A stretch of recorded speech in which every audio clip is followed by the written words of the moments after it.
بسم اللہ الرحمن الرحیم۔ کیا صحیح کیا غلط؟ از افادات حضرت مولانا مفتی اسامہ صاحب ڈنرولوی دامت برکاتہم العالیہ، استاذ تفسیر و حدیث جامعہ اسلامیہ تعلیم الدین ڈابیل، آواز و پیشکش محمد شہزاد اورنگ آبادی۔ کتاب الہبہ یعنی ہدیے کا بیان، سلسلہ نمبر 319، مسئلہ نمبر 955۔ غلط مسئلہ، نابالغ یا پاگل نے اپنی کوئی چیز ہدیہ کی تو اس کا ہدیہ صحیح ہے۔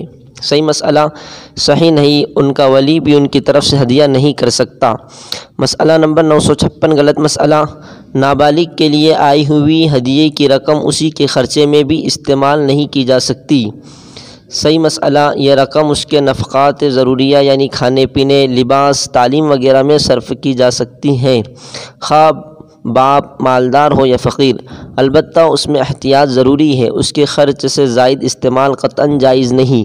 مسئلہ نمبر 957۔ غلط مسئلہ، نابالغ کو کھانے کی چیز ہدیہ کی گئی تو اس کے والدین اس میں سے نہیں کھا سکتے ہیں۔ صحیح مسئلہ، کھا سکتے ہیں، تاہم بہتر یہ ہے کہ بچے میں سخاوت کا جذبہ پیدا کرنے کی نیت سے کھائیں اور بعد میں اس کو اس کا کچھ نہ کچھ بدل دے دیں، البتہ کھانے پینے کی علاوہ چیزوں کا استعمال بلا ضرورت جائز نہیں۔ فقط والسلام۔ ایک چھوٹا سا پودا تھا تو جامعہ، جو اخلاص سے اب چلا